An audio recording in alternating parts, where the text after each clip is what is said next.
საერთაშორისო დოკუმენტურ სპორტულ კინოფესტივალებზე მოპოვებული 3,000 ქართული სპორტის მუზეუმს გადაეცა. აღნიშნული გამარჯვება რეჟისორ გოგი თორაძის ტრილოგიამ მოიპოვა.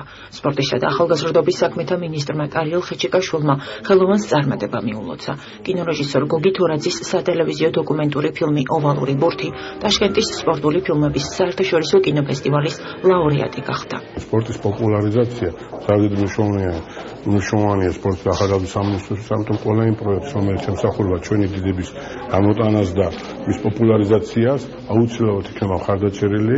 ჩვენ შევთანხმდით შემდგომ პროექტებსაც ერთად განვახორციელებთ და ძალიან მნიშვნელოვანია, რომ ამას ძალიან მაღალი დონის პროფესიონალები აკეთებენ ფაქტობრივად. სპორტული ფილმების ოსკარი მოიპოვეს და ამის შესახებ ფაქტობრივად ქართული საზოგადოების ვიწროწრე მიცოდა, რომ ჩვენ ხელს შევუწყობთ ერთის და მეორე მხრივ ძალიან მნიშვნელოვანია ასევე, რომ ეს თაცები განთავსება ჩვენ მუზეუმში და ამის შესახებ გაიგებს მიმავალი თაობა. ფილმები წარმოადგინეს საერთაშორისო ფესტივალზე 2013 წელს მილანში მიიღო მთავარი პრიზი. ფეხბურთის ისტორიაზე ფილმი, სადაც წამყვანია კახი კავსაძე ფილმში. შემდეგ ნეაპოლში გაიმარჯვა ფილმმა ქართული კალათბურთის ისტორიაზე 2014 წელს და ეს არის მესა ტრილოგიის მესამე ფილმი. აი რა ერთი თვის წინ მივიღე მთავარი პრიზი. გახდა საუკეთესო დოკუმენტური ფილმი ტაშკენტის საერთაშორისო ფესტივალზე.